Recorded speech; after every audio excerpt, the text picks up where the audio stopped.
Range GPS landing flaps, so we need to set it. We will land with flaps 15. Then fuel transfers off, hydraulic pressure and quantity is checked, caution warning lights are checked, external lights are on. So now we are below some clouds but not below all clouds, and we can change the seat. So now we are here at the first officer's position and now directly next to the airport, and there's the runway we land on today. So ice protection is set. We leave it until we reach 3000 feet. Maybe we do not need it now anymore. We can turn it off, I would say. Off. Pilot static heat will be set on until we are down, until we landed safely. Yeah, and flight attendant certification is completed. So we are close to 3000 feet. The weather is fine here around the airport. That looks good. We can leave the power levers at this position, but when we in just a few seconds are at 3000 feet, we need to put them a little bit more forward, otherwise we would slow down too much.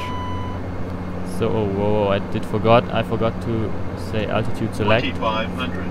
Oh no. Caution, terrain. Caution, terrain. My mistake, sorry. So let's say 2000 feet. There we will stay. I forgot to press altitude select so that the aircraft stays at this altitude. So next time I will do it. My mistake. So terrain is now on. We can zoom in, and then we do the landing flow, I would say. So landing gear, select down. Standby PTU pump, select on. So you can see now left nose and right gear are down. Tank auxiliary pumps get on. Reduced NP we do not need. Condition levers go to maximum. Bleed flow back to minimum. So now we're getting closer to our destination, closer to land. So again through the clouds, and yeah, flight attendant notification. Alright. Now we do the before landing checklist. Landing gear down, 3 green. Condition levers are at max. Auxiliary standby PTU pumps on. Bleeds are minimums. Flight attendant certification is completed. Flaps are, I would say we set them now to 10. 10 set indicating. Put the power levers a little bit more forward so we can stay at 135, something like this, knots. And in just a few moments we need to change the nav source to ILS2. So now we put them to 15 degrees, so as they should be during the landing. And where is the airport? There it is, and there is the runway 09 left. So we fly something like this now. So there you can see the gear is down, lights are on, everything is ready for landing. So we now change the nav source, I would say. So ILS2, now wing level is hold. There it is, ILS2, and we press approach. Heading is selected, and now the aircraft will catch the localizer and then also the glide slope. Oh, we need to change the heading now, so this would be the best, I would say. And also the course needs to be changed to where did I note it down? There it is, 93 degrees, 93 degrees. So there it is, no, not 100, 93. So there it is, great. So we are getting closer. I will maximize this window, so the MFD, I think it is, no? No, it's the PFD, this is the MFD, multifunctional display. The PFD primary flight display, I will let it at this size during landing. So localizer is captured. Yeah, you can see it at, I don't need to press it again. Localizer is captured, you can see it because it's written here in green. And glide slope GS is written in white, so the aircraft is ready to capture the glide slope, and it will be captured when this blue object will be at this horizontal white line. So we only need to wait a short time, and then it is captured, and I hope we can do a great landing today there in the airport of London-Heathrow. So at the airport London-Heathrow. The weather is fine, everything looks good.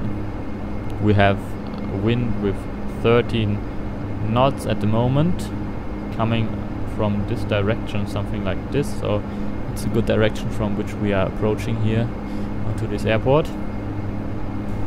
So now the glide slope is captured, we can reduce the speed, or better,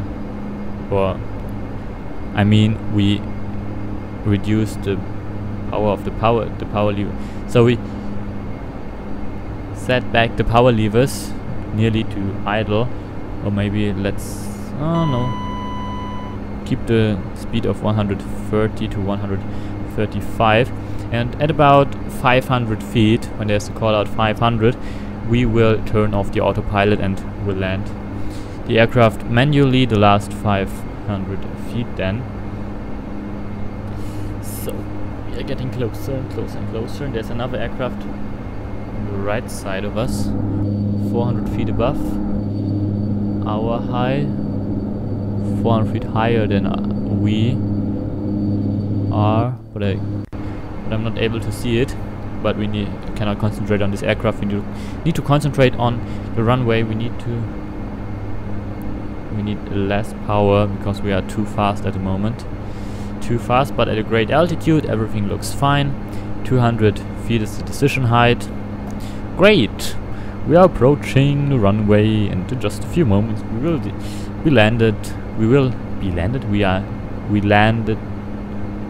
will land at the airport. So this is a great speed, so we have to keep 130 knots. So good, this looks good. 1000 to go.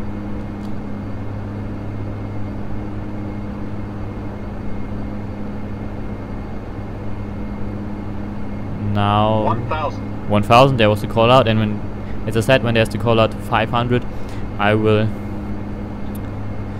have control, so we put off the autopilot. So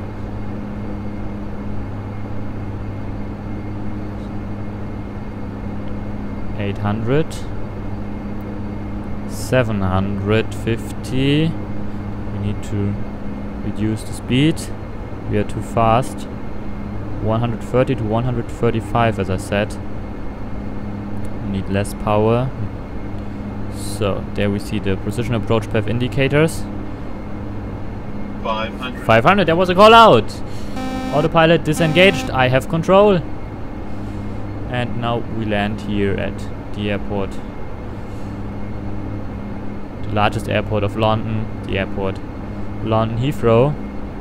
We need to be a little bit more +100. The right side. So this looks good. We are great. That perfectly in the middle of the runway. And now minimums. We need a smooth landing. Continue landing. So this was the decision height of 200 feet. The callouts are very good. They are very necessary. We are too high. 100.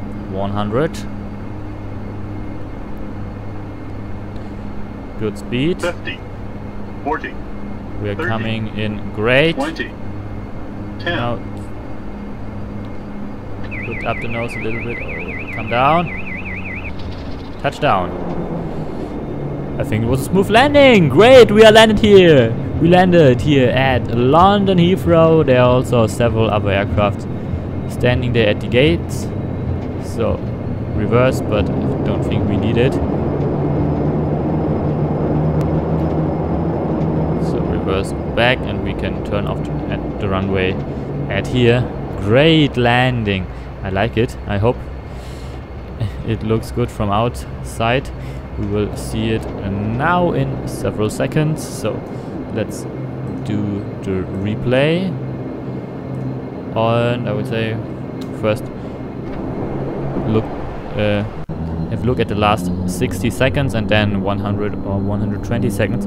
Oh, look at the clouds, they are so great. And it was a great landing because for that I flew this aircraft the last time 1 to 2 months ago. Oh, a little bit hard, but as I said, I flew the aircraft 1 to 2 months ago, so for this it was a great landing here at Amsterdam, no, at London-Heathrow. Why do I say Amsterdam? So we can do it again, 100 seconds, maybe from another view. This is a good view. Oh, what? Is there any problem? So maybe this view. This looks good. So we're coming in. Maybe the other side is better because then we see the airport also. So at this point we already had control over the aircraft.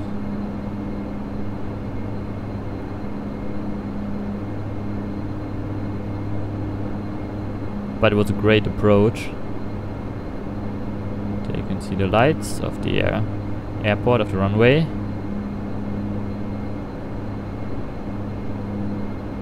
Maybe we were maybe a little bit too slow, that's why it was so hard. So this would have been a great point to touch down. Or maybe it wasn't this hard, but it was a great landing. And yeah, at this point, I would say this is now the end of this flight. Let's have a look where then the next flight, from which airport to which airport the next flight will be. I like this flight. I hope you also liked it. If so, please press thumb up and maybe also subscribe. It would be great too, and then you do not miss any other flight. And yeah, next month, so in August, there will be the next flight. Let's have a look then with which aircraft and from where to where we will fly. Yeah, thanks for watching. Goodbye.